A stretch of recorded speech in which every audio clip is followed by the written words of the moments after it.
It would be awesome if we could stop this talking point. Charlie Kirk was a podcaster who let white people feel good for just being white. And his last words were counting or not counting gang violence, which is, of course, a racist dog whistle that Black people are more violent. This is going against statistics of mass shooting events, which are most often perpetrated by white men. Counting or not counting gang violence was not a racist dog whistle, and anyone who says so vastly misunderstands the conversation that me and Charlie were having at the moment. Let's just rewind the tape like 10 seconds.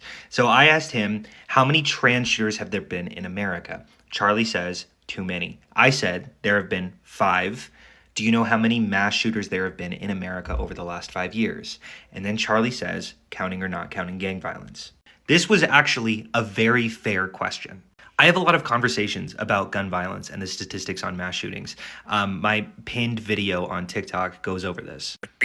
All right, to find out if that's true, we're going to go ahead and export all the data from the gun violence archive.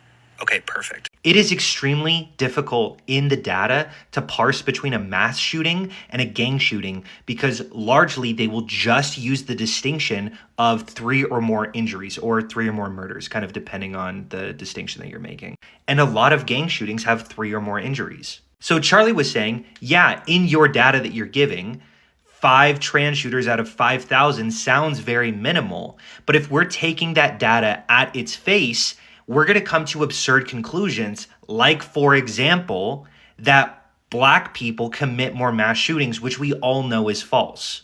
Now, I have a lot of problems with this response, first and foremost being the fact that if you are accepting that the stats are muddied, then you are also accepting the fact that you are baselessly asserting that trans people are more violent than they actually are. Now, I would probably say that that's pretty transphobic. Why are you advocating taking away their gun rights when you don't have the stats to back up that they are more violent? But it wasn't a racist question. And I also worry about making this video because I think a lot of people will ask, who cares? You still disagree with the sentence and you still found it bigoted. Sure, but like, do the reasons not matter? You know what I'm saying? Like, I'm seeing so many lies about what Charlie asked that day that it just can't be helpful to keep propagating them.